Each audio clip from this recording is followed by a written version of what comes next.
po ma ka falje për besimtar që bie në gjuna me djeni. Pra, ky besimtar bjen në gjuna me djeni. Edhe nga ana tjetër, nuk mjaftohet me kaq, por edhe të tjerët i thret ka gjunahe, ja hjeshan gjunahin, duke i manipulu pa pas frikë Allahun. Aleikum salam rahmetullahi barakatuh në fillim.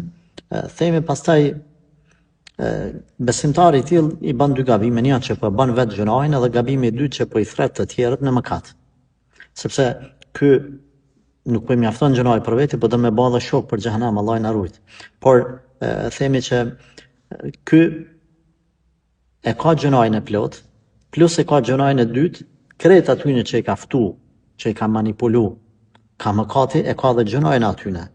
Pa ju mungu atyne kur gjën nga gjunahi, pra ata s'mund me thonë në ka manipulu, në ka mashtru filani.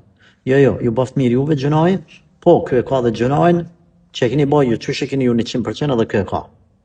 Gjunahin e vetë edhe gjunahin e juj. Dhe prandaj, na duhet me pas kujdes nga shoku i keq.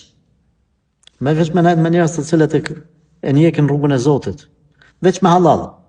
Çka punojnë me halal, edhe nëse shpifin të tjerët, mos e baj gale, veç me halal puno. Në këtë rast themi, Allahu uzoft këtë besimtar, Allahu drejtoft këtë vëlla, edhe bëft sebeb që ky me i thirr të tjerët ka hajre e jo me i thirr ka sherri. Kujdes vëllai nderuam, kujdes vëllai dashur. As vetë mos bën gjëra, por as të tjerët mos i tërheq ka e keqja. Kujtoje se ki me vdekë edhe ti.